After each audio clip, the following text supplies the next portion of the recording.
Commissioner Griffin, Here. Commissioner Trezza. Here. Vice Chair Blanchard is going to try and join us remotely, but she has not joined yet. Chairman Allen, Here. you do have 6 commissioners present. That does constitute a quorum. Thank you. You're welcome. Commissioners have all seen our agenda. We have a consent calendar with 3 items on it. Does anyone wish to have anything removed? Hearing none, I'll entertain a motion. Move. Second. Moved and seconded to approve the consent calendar. All in favor, say aye. Aye. Opposed, if any? That's approved. Item 5, Port of Stockton Strategic Plan Update. Thank you, Mr. Chairman. And making the presentation is Mr. Daniel Smith, Principal of the Tioga Group. Looks like this is on? No. Green? Got it. Yes. Okay. Thank you very much, and thanks for the opportunity to be here today. There was a brief version handed out of what I have to say, but I'd like to expand on that a little. We are finishing up our outreach effort. I think we've done 20 interviews of outside people, agencies, community representatives, and so forth. And we could continue indefinitely trying to get the last few and check everybody off the list. But to my mind, I think we've learned a lot. We need to work those comments and information into a draft. And then we need to focus on in-reach, working with the port staff to start filling out the actual document, identifying the goals and strategies that correspond to all those comments that we got from the community. One of the key things that we heard from the community was their desire to have regular contact with the port. To have some sort of regular meetings as opposed to doing ad hoc project-by-project outreach. And the port has, in fact, implemented that. I believe the first meeting was last week, actually. The port staff can provide more detail on that. So to some extent, the recommendations made in the course of the outreach effort are already being implemented and will be worked into the plan. So the port now has a plan to put together periodic meetings, whether they become monthly, quarterly, etc., is to be figured out. I will tell you that apparently that's becoming best practice because the Port of Oakland is following exactly the same path and will have their first meeting doing the same thing on June 30th. So in the course of that outreach, we asked to identify horizon issues, things that port staff and the board should be thinking about, not for next month, but for next year and maybe the next 10 years or beyond. And they did identify some. Certainly climate change came up on that in the context particularly of flood protection, where we'll have a couple more comments. Changes in habitats and so forth, so things that didn't used to need protection now need protection. And electric power has come up a few times, notably in the sustainability program that SACOG has put together. And of course, the port has a role in providing electric power in its own complexes, so that will be very relevant. We have, I think, all the cargo data that we're going to get. We still have a hole there trying to figure out what the Port of West Sacramento is doing, but we will figure it out one way or another. Then we also took a good look at what's known about regional economic growth and how that would affect the port. The short answer is that growth is picking up, as you can see, post-COVID. The San Joaquin County grew very rapidly moving up to COVID. It's slowed down some. California as a whole has slowed down some. So say the University of Pacific is projecting pretty steady growth, but not as fast as it was growing before the pandemic. The other thing that's apparent is that there's been a strong rebound in construction, reflected, among other things, in a run-up of lumber prices, but also in a resurgence of probably it will be seen at the port in terms of cement imports and potentially steel imports as well. So there's a positive trend there. We looked deeper into real estate markets and so forth, found some interesting things. It's pretty obvious to everybody that the market in San Joaquin County is very active and hot right now. A lot of it's being driven by e-commerce. that demand is centered, as many of you know, down in the Tracy and Lathrop area.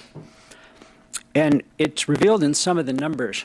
Stockton, as a city, which of course includes the port, has about half of the county's warehouse space, but has only 10% of the warehouse space under construction. So the construction is going elsewhere out of the city boundaries. The other thing we started looking at, which was interesting, were floor area ratios, which is the ratio of how many square feet of building you have on the site.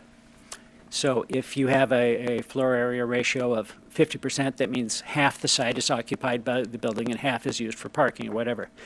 What's notable is that these e-commerce warehouses have notably lower ratios than existing warehouses for the most part. The typical value, for example, the Ferguson Distribution Center is very close to this, is that the building occupies about 39% of the site.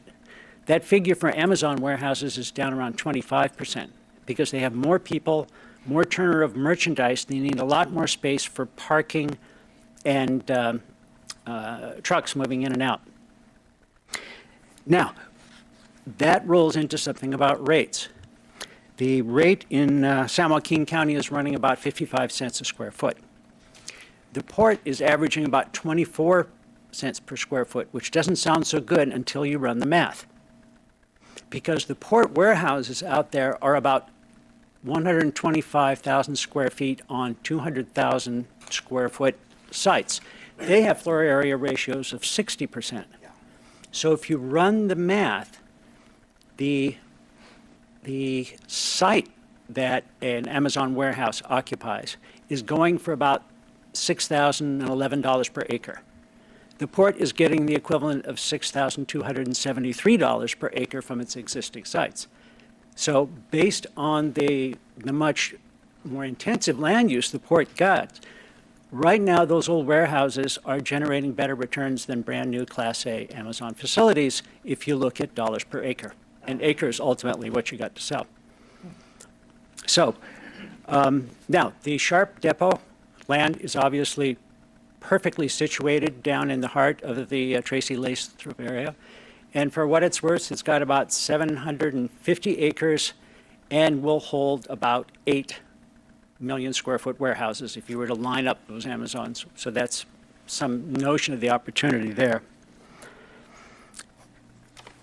We also looked, we also have done some analysis of the M580 barge service proposal, which you've seen come and go over the years, and there was a demonstration here in about 2014 that lasted about 10 months, if I recall.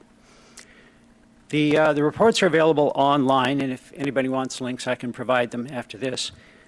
But the team that analyzed it found that even under some very optimistic assumptions, that system would take about 30 years to break even. Under what they called realistic assumptions, it would never break even. It would need a subsidy indefinitely. Yes. So that creates a political barrier to getting it up and running, clearly. The other thing is a lot of people are looking forward to something like that to get the trucks off Altamont Pass. And having just driven over Altamont Pass, I'm in complete sympathy. The problem is the numbers there are down in the tenths of a percent. In other words, the amount you can actually move on that barge would basically be an imperceptible difference in Altamont Pass, which means that's a pretty high political threshold to put together an unprecedented permanent subsidy for something that will show up in an emissions analysis, but the public will never be able to see a difference, and that makes it a hard sell. So that's where that stands. The other thing we have learned, and we've talked some with the real estate people here, is that a truck parking crunch at the Port of Oakland has trucking companies, drayage companies, looking for space out here. We know that at least 2 of them now have lots down in French Camp, and another one is in the market. So there's a potential, perhaps, interim use for some of the Sharp space, because it's not all going to develop right away. And then let's see, what else? Flooding. The flooding issue shows up in a number of places. The port, as I understand it, and I'm not even remotely an expert on this, the port has 100-year flood protection, basically. The port's in the 500-year floodplain. But 100-year floods are happening more often now than once per 100 years, so it's becoming a more serious issue. The other thing we've learned is that increasingly property developers are looking for 200-year flood protection.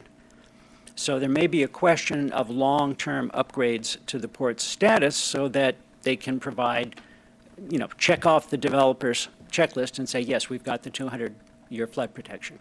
So we'll work with port staff on that and see what's involved and whether that can become part of the long-term strategy. So where we are is, again, we've pretty much done our outside homework. We're putting together drafts of strategies and sections and sort of white papers on these various issues and getting them to port staff and getting their feedback. Steve Escobar already given us some feedback. We're talking with Jason about operations tomorrow afternoon, and after this meeting, Juan is going to fill my inbox with reports and documents and everything to make sure I have the most recent version of everything. I would aim for, your next meeting is, I think, June 7th. It's 3 weeks away. By that, we ought to have a lot more down on paper, and we will work with the port staff to see, what's appropriate to bring to the board at that point. With that, I'm happy to take questions or comments on what we've been doing. Very interesting information, Daniel. Appreciate that. And in a lot of ways, to me, this is one of the most exciting reports I think I've heard on this, because we've got some specific things that we need to, that you've been looking at that are going to impact us. Questions, Rick, Gary? Just one quick one on M580. I think we always recognize some subsidy would be needed to make it worthwhile. I hadn't thought about how little support there might be for that because there's such a little impact on the highways. Do we have any sense of whether a subsidy, grants, whatever, might be available if we were to ever do that again? Well, the California Department of Transportation is actually looking at this. They have done their own independent study, and they are looking at the port's experience, what happened when it was operating for, I think it was 14 months, by the way. But anyway, they are looking at it, and they are looking at it as very likely it would have to be subsidized. And they're thinking in terms of 5 years, but we've been trying to encourage them that based on what things that we've learned, you might be thinking of it in terms, not us, but the state of California, be looking at it in terms of probably a subsidized operation in perpetuity. Well, I think we know that. Yeah. Do we have any idea what the political environment would be to support subsidies for that?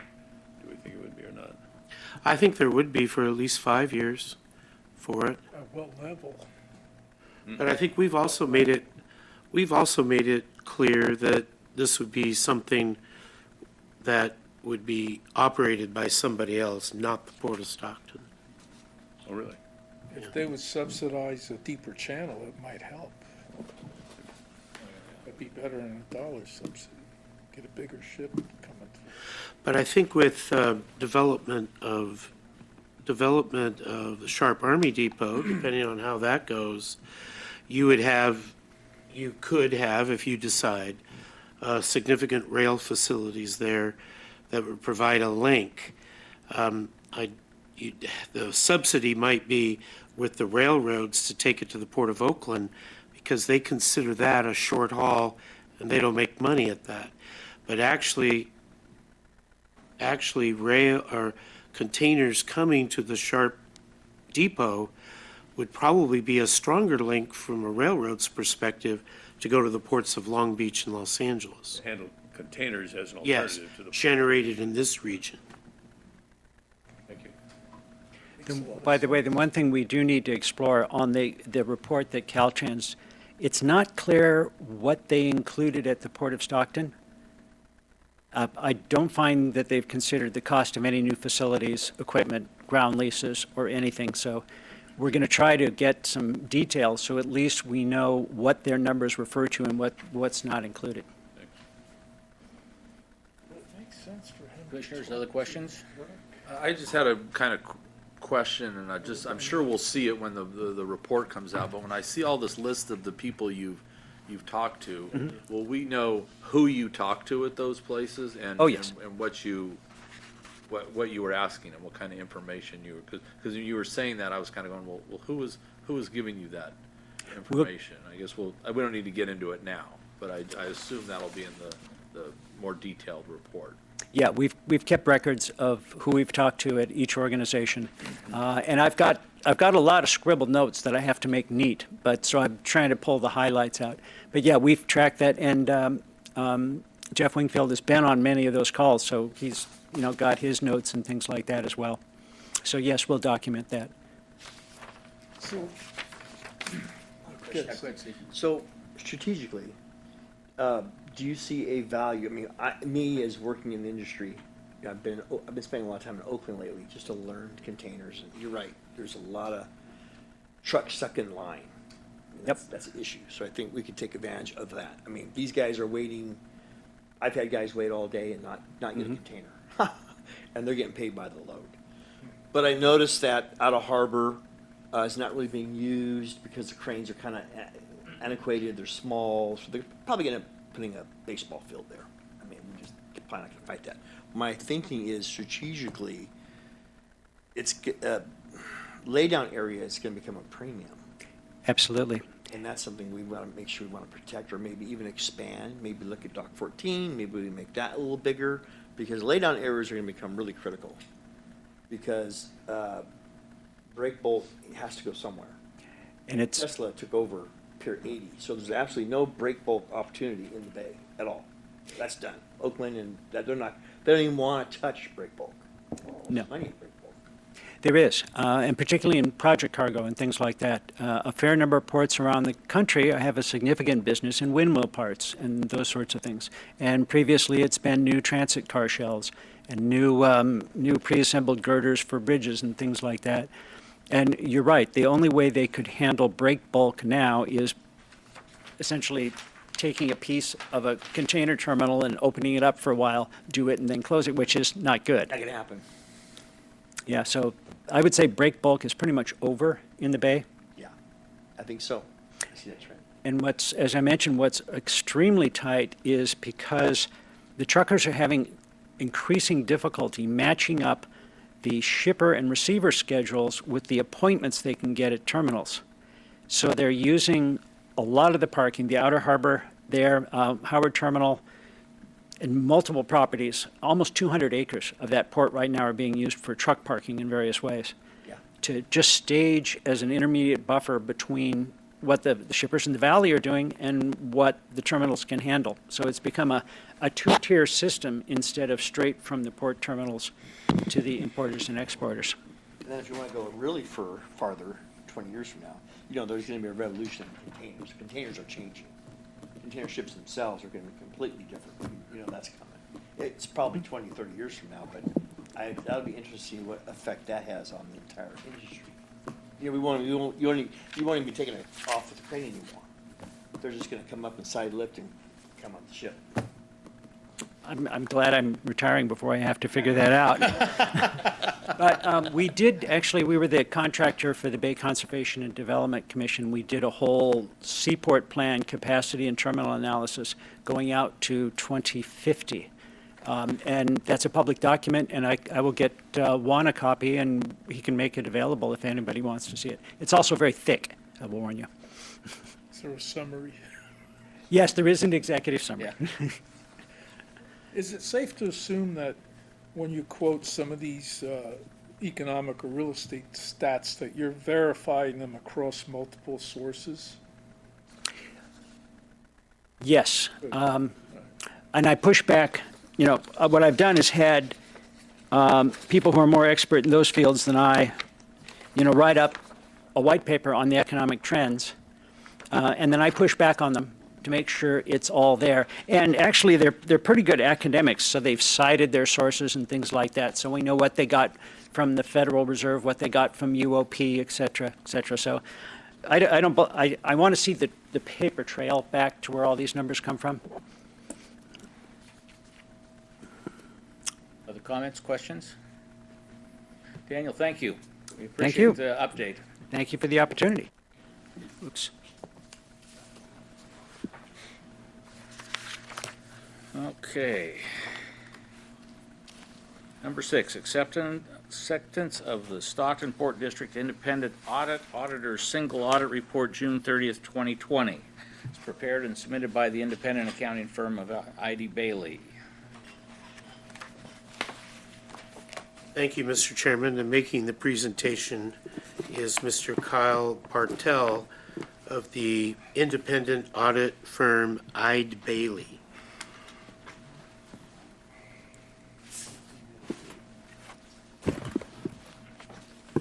Unmute your microphone, Kyle. You're on. Good noon, everybody. Can you hear me? I am unmuted. We can hear you. Yes. We can hear you. So I'm having to watch through the YouTube live video, but is it possible if you unmute? Okay, I see it's done now. Thank you. All right, I think I have it now. Great, thank you, everybody. All right, well, good afternoon. My name is Kyle Bartle. I am with I.D. Bailey, the external auditors for the port. I do have a brief presentation to share as for this meeting. I'll load this up now.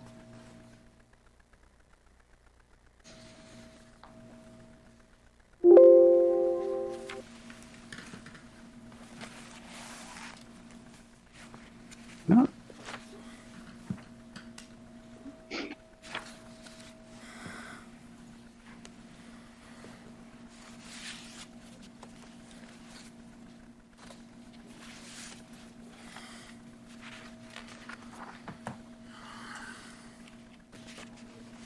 Bear with me one moment. All right, here we are. So we are here to report on the results of our 2020 audit. We previously met with the board at the conclusion of our financial audit, but we're here to circle back on the completion of our single audit for the fiscal year ended June 30, 2020. Our audits were conducted in accordance with the generally accepted auditing standards and for the single audit, the uniform guidance. These standards require that we communicate certain items to you at the conclusion of our audit. To start, our engagement team is fairly consistent with past years. Kanali Sukassiam remained as the audit partner. David Showalter served as our technical QC, kind of the independent auditor to review our financial statements or our opinions over the financial statements, and myself remaining as the audit manager among other seniors on the project. As previously noted, we did issue an unmodified opinion on the annual financial report, and we're happy to report that we did issue an unmodified opinion on the single audit report as well. An unmodified opinion is considered what we call a clean opinion, or the highest level of assurance that we can give on the financial statements. Of the items that it's necessary for us to report out to you is to point out a couple of significant items in our reports. This includes the significant accounting policies adopted by port management in the single audit report, or we call the Schedule of Expenditures of Federal Awards, or CFA. So we want to point your attention to Note 2 of the CFA, which includes the significant accounting policies adopted by management. Based upon our review, they are consistent with the generally accepted accounting principles and uniform guidance, and consistent with the industry practices and standards. We're happy to communicate that we encountered no difficulties in performing our audit. We had no disagreements with management while conducting the audit. And if management had consulted, or we consulted with other independent accountants while conducting our audit, we'd be required to report that out to you. But there were no such consultations with other independent accountants for our audit.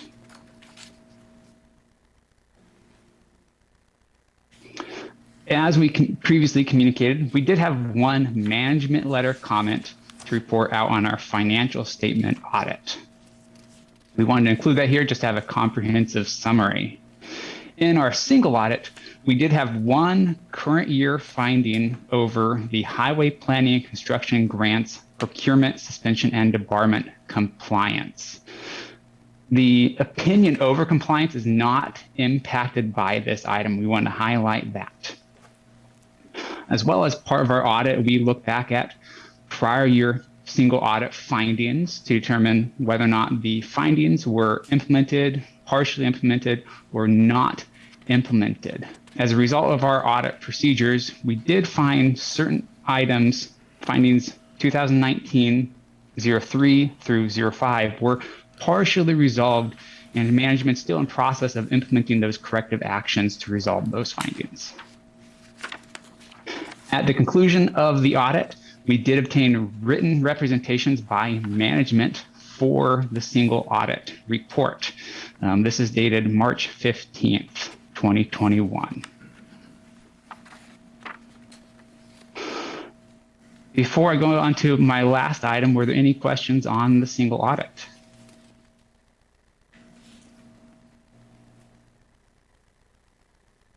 Kyle, I have one question. Absolutely.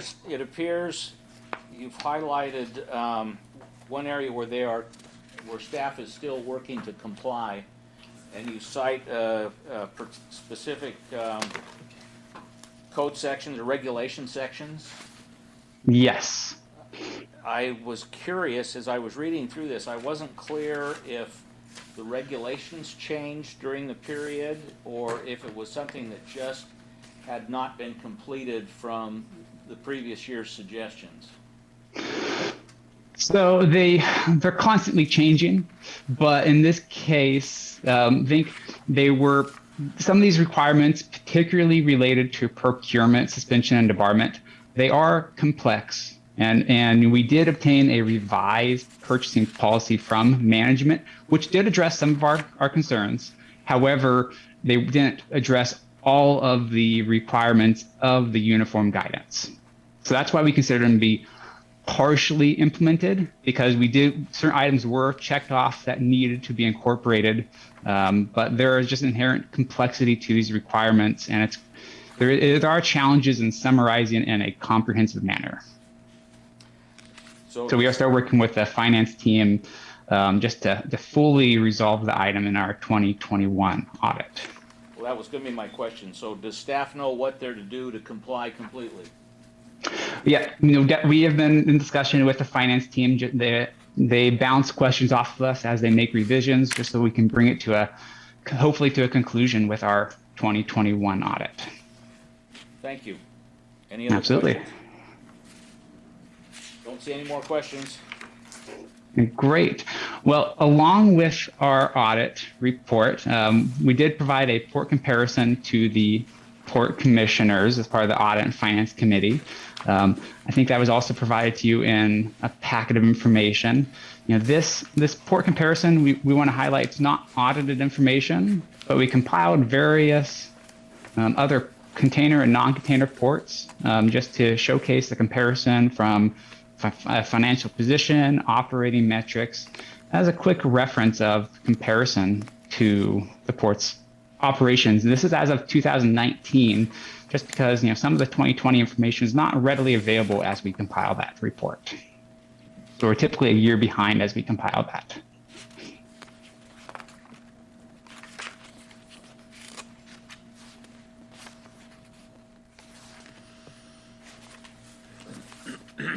Questions, commissioners? The only question, looking at days of cash, we're a little bit light. However, our current ratio is strong compared to some of them, not all. And I don't know port operations, so I assume we're in a comfortable position. Our standard goal was 360 days of cash. Yeah. So 20, Is that a port goal or is that that's our goal. So there's really no standard? We adopted that. We adopted a few it. years ago. Yeah. And we've got a good current ratio with, because we don't have a lot of Yeah, debt. right. That was the only thing that popped out that looked a little bit off, but everything else looks pretty good. You're doing well, Kyle. Oh, it's all thanks to, great cooperation from the finance team for us to complete our audits each year. So we really appreciate their efforts throughout the process, especially in this last year. It was a different process to the audit, given that we did it remotely, but we actually completed the audit earlier than we had in the first year of our audit as the external auditor. So it was a great effort from the finance team, and we appreciate all of it. Thank you. The Mike? committee would just like to thank staff again. We've thanked them a couple times, but they did a fantastic job with all COVID going on and everything else. Very efficient audit. We appreciate it.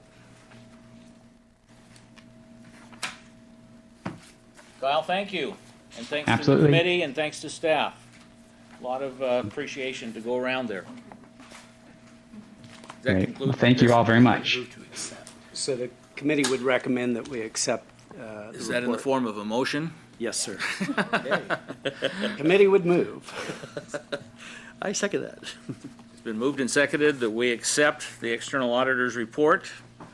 All in favor, say aye. Aye. Opposed? Has been done. Thanks again, Kyle. Thank you. Committee reports. Anthony, No, just ditto Commissioner Duffy's comments on the audit committee. and thanks for handling that. Gary, No, didn't have any. Steve, Michael, Bill? None. None? I have none either at this point. Commission comments. No, excuse me, port director's comments. Sorry, I almost skipped over you. It's all right. I'm kind of a has-been now anyway. But anyway, I do have a report. Good. So first, we have a new tenant on a short-term lease. This is West Coast Biofuel, and they are taking an office at 217 Fife Avenue for 1 year at $5,400 a year for general office use. Then I wanted to report that the port staff, in particular Mr. Wingfield, attended the Port Outreach Committee meeting. It's the first one that was held on May 12th, and it was a turnout of about 35 people that included neighboring residents, environmental justice groups, representatives from the city, the county, including Supervisor Miguel Villapudua, Chief of Staff, the California Air Resources Board, and the San Joaquin Valley Air Pollution Control District, and port tenants. And the first meeting was a listening session for port staff as they wanted to learn more about the specific concerns and issues the community wanted to engage with the port. Major themes included an overall appreciation for the port to host and engage on issues that the committee is concerned about, such as air quality, water quality challenges, youth and adult workforce opportunities, and interest in learning more about port operations, harmful algae blooms, and partnership opportunities. The next meeting is entitled, at least internally, Port 101, and where it'll be an opportunity for the port to present an overall briefing on governance, history, operations overview, and ongoing and future environmental projects. So I want to thank Mr. Wingfield for his dedication in working with this group. Then on the shipping side, this year, since January 1st, the port has hosted 111 ships, and which is up about 25 ships from the previous year. We're actually back on a pace that is roughly equal to our record-breaking years prior to tariffs and then COVID. So that's looking good. Since the last commission meeting, the port has hosted 17 ships, including 4 cement slag, 2 liquid fertilizer, and then 1 each molasses, food oil, and hydrous ammonia, bulk fertilizer, bagged fertilizer, project cargoes, bagged rice, bagged sugar, bagged animal feed, and tire chips and dry bulk from such countries as Mexico, Vietnam, Trinidad, Estonia, Guatemala, Indonesia, Belgium, Norway, Japan, Nicaragua, and China. And that concludes my presentation. Questions of the director?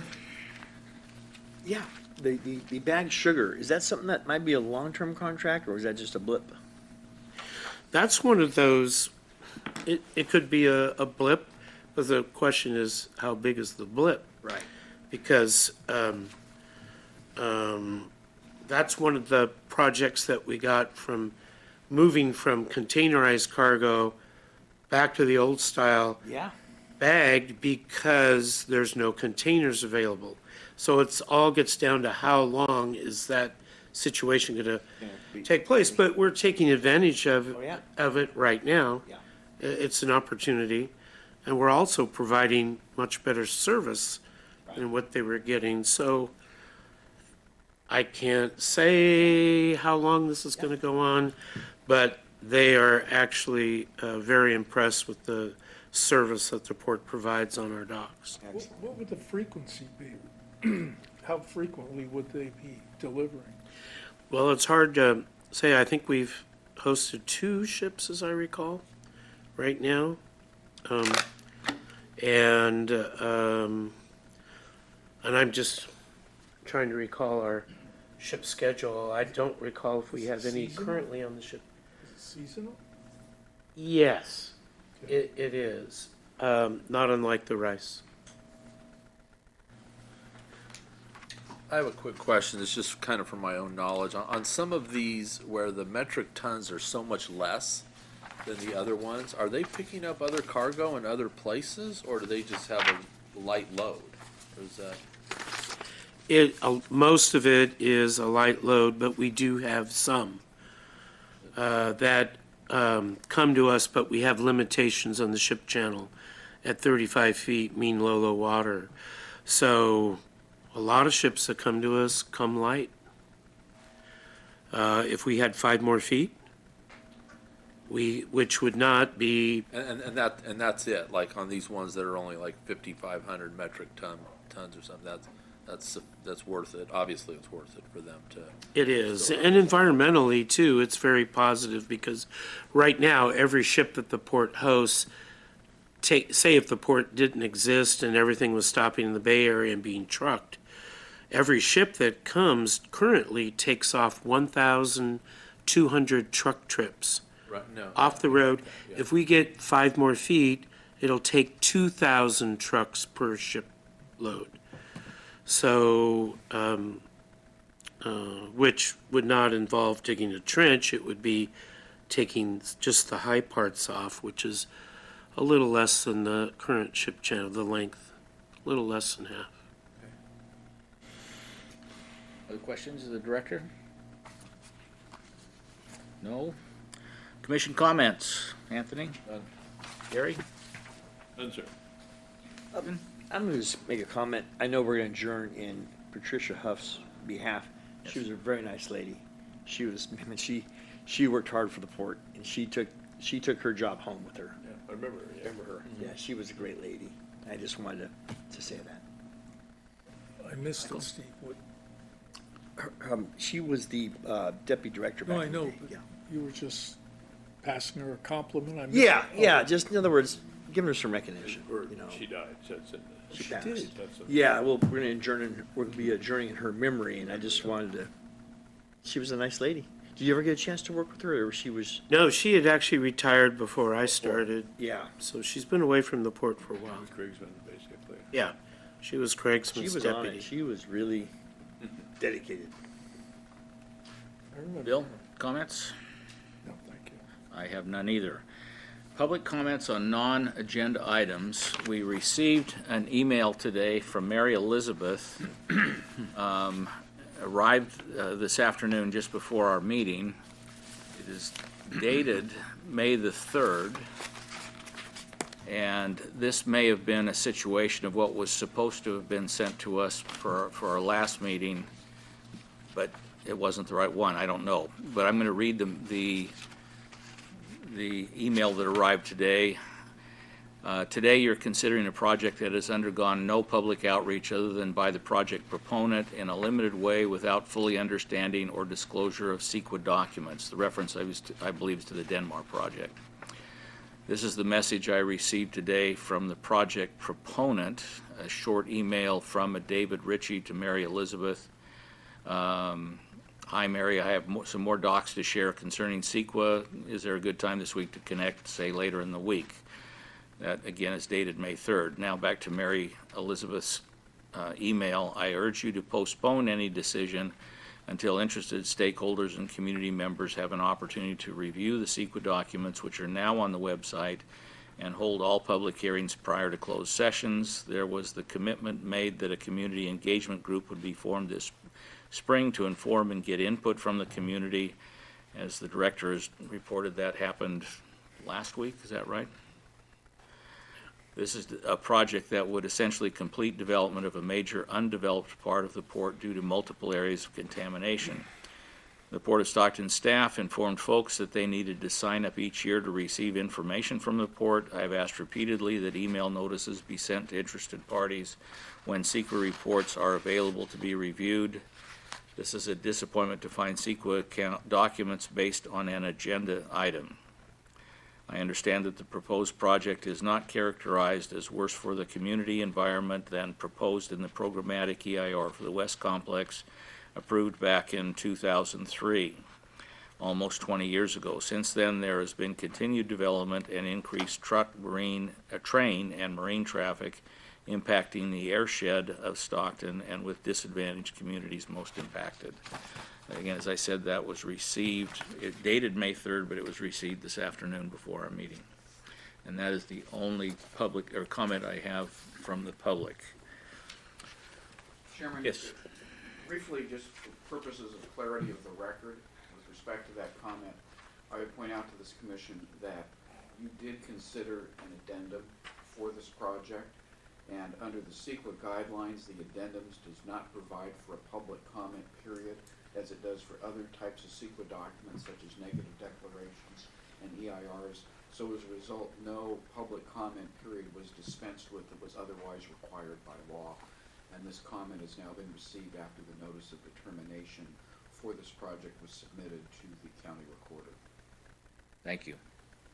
Appreciate that input. We will now move into closed session for personnel, port director pursuant to Government Code 54957.6.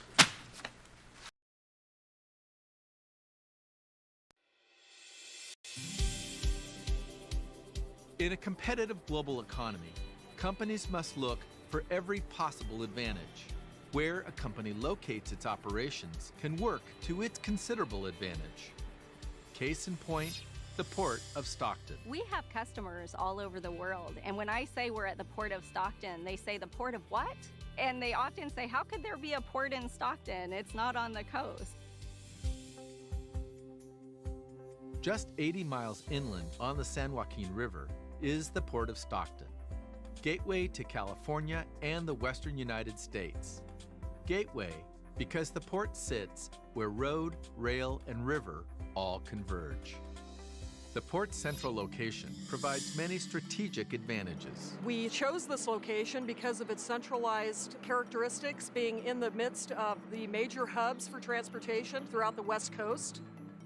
Best Logistics offers customers a highly responsive distribution center for fast delivery of product to their outlets. We're only minutes off of Interstate 5, and of course Interstate 5 travels all the way from Mexico up to North Canada. Community Fuels is a leader in the emerging biofuels industry, with their research and development and production all located at the port. I personally evaluated over 75 different locations to find the right place for our business. That decision was driven by a lot of different criteria. Things such as logistics, access to a skilled labor force, proximity to either our customers or our suppliers. Yara International manufactures fertilizer in Europe, sending it by ship to its new distribution facility, dockside at the Port of Stockton. We are centrally located. We can reach the Central Valley of the United States, which is the most prolific agricultural production in the United States. We can reach the North Valley, where we have rice. We can certainly go west, where we have Napa Valley. It's perfect. Two major railroads, the nearby Interstate Highway and the Deepwater Shipping Channel, afford tenants all of the intermodal options they might need. Here at Stockton, we pride ourselves on our ability to service our customers in a multitude of ways, either via truck, via rail, as well as we receive our products via ship. We can receive vessels up to 30,000 tons, which obviously decreases our cost in transportation from Europe. Tenants at the Port of Stockton have a variety of storage options. Best Logistics relies on both yard and warehouse space to accommodate their customers' constantly changing needs. The beauty about public warehousing is that we're able to expand our space as you need it. So as customers grow their business, we're able to also scale ourselves to that growth. With both covered and open storage areas, the Port of Stockton is uniquely suited to handle bulk commodities and materials. Right now, we're standing in a 40,000 square foot warehouse section occupied by one of our feed operators. The way the warehouses are set up, you have truck dock access on one side and rail dock access on the other. Typically, the way the feedstock comes in is it comes in by rail car, it's unloaded, it goes into the warehouse section for storage, and then that's offloaded to truck for dispersion to customers. Available land, robust infrastructure, and construction support make the Port of Stockton especially attractive to companies interested in building their own customized facilities. The investment that we've undergone here in Stockton was basically to increase our productivity, to centrally locate our products, and to have a facility that's state-of-the-art, conveyor systems that allow us to receive and ship out as efficiently as possible, much more so than a lot of our competitors. The port has 600 to 700 acres on the port's west complex ready for development. It can be rail served. The infrastructure's in place. The port's the electric utility. We have a programmatic EIR that has been approved, streamlines the cost and the timing for the environmental side of getting the project to construction. We've built this company from the ground up, and that means that the project that you see here at the port was new construction. So when certain questions come up about expanding our facility or plans for the future, we first look to Port of Stockton and their expertise and their personnel who can guide us on those plans. The Port of Stockton does have a real can-do spirit.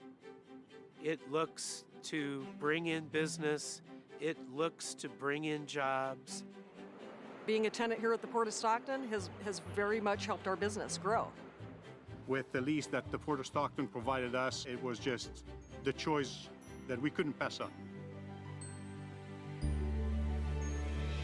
Being at a deepwater shipping port creates a lot of exciting opportunities. And as we have more wonderful tenants and more great activity occurring at the Port of Stockton will be talked about throughout the country and around the world.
Back in 2006, we started building and installing barn owl nest boxes to enhance the barn owl population here at the port.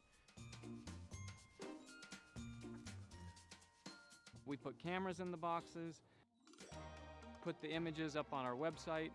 I think we had 40,000 hits on our website just on the owls in 1 month last year. The public went absolutely crazy for it. We would post regular updates on the port's Facebook page, and we got many, many, many responses, lots of interested viewers. Absolutely beautiful animals. They've got a big white disc of their face that actually helps channel light and sound. So when they're out hunting at night, they are able to locate their prey. The islands here are all surrounded by levees. To maintain the integrity of those levees, it's pretty important that you keep rodents from burrowing and digging holes. These owls can eat up to 3,000 rodents in a single breeding season. So they're quite an effective method of rodent control. To our knowledge, we have increased the population quite a bit. This particular box behind me last year housed 7 owlets. They all survived to fledging, which is somewhat rare. A typical brood is more in the neighborhood of 4 or 5, but we have 16 of these boxes at the port, and so you do the math, there's a significant number of owlets being reared. I guess it's like the Field of Dreams. Build it and they will come, because they were here in short order, and this particular box has been in use every year since 2006. The point of the Owl Box program is to reduce pesticide use, protect our levees, and in the meantime, now we've got a great project we can also share with the public that creates interaction. The port wants to do everything they can to enhance the environment and support local wildlife.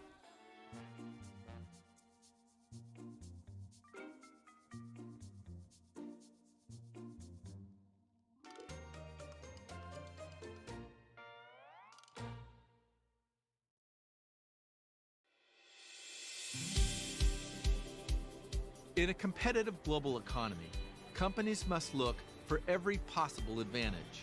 Where a company locates its operations can work to its considerable advantage. Case in point, the Port of Stockton. We have customers all over the world, and when I say we're at the Port of Stockton, they say, the port of what? And they often say, how could there be a port in Stockton? It's not on the coast. Just 80 miles inland on the San Joaquin River is the Port of Stockton, gateway to California and the western United States. Gateway because the port sits where road, rail, and river all converge.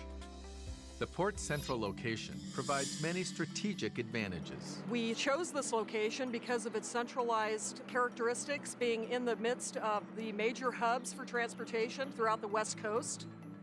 Best Logistics offers customers a highly responsive distribution center for fast delivery of product to their outlets. We're only minutes off of Interstate 5, and of course Interstate 5 travels all the way from Mexico up to North Canada.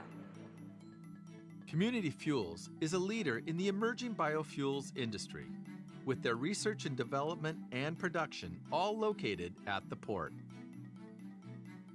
I personally evaluated over 75 different locations to find the right place for our business. That decision was driven by a lot of different criteria. Things such as logistics, access to a skilled labor force, proximity to either our customers or our suppliers. Yara International manufactures fertilizer in Europe, sending it by ship to its new distribution facility, dockside at the Port of Stockton. We are centrally located. We can reach the Central Valley of the United States, which is the most prolific agricultural production in the United States. We can reach the North Valley, where we have rice. We can certainly go west, where we have Napa Valley. It's perfect. Two major railroads, the nearby Interstate Highway and the Deepwater Shipping Channel, afford tenants all of the intermodal options they might need. Here at Stockton, we pride ourselves on our ability to service our customers in a multitude of ways, either via truck, via rail, as well as we receive our products via ship. We can receive vessels up to 30,000 tons, which obviously decreases our cost in transportation from Europe. Tenants at the Port of Stockton have a variety of storage options. Best Logistics relies on both yard and warehouse space to accommodate their customers' constantly changing needs. The beauty about public warehousing is that we're able to expand our space as you need it. So as customers grow their business, we're able to also scale ourselves to that growth. With both covered and open storage areas, the Port of Stockton is uniquely suited to handle bulk commodities and materials. Right now, we're standing in a 40,000 square foot warehouse section occupied by one of our feed operators. The way the warehouses are set up, you have truck dock access on one side and rail dock access on the other. Typically, the way the feedstock comes in is it comes in by rail car, it's unloaded, it goes into the warehouse section for storage, and then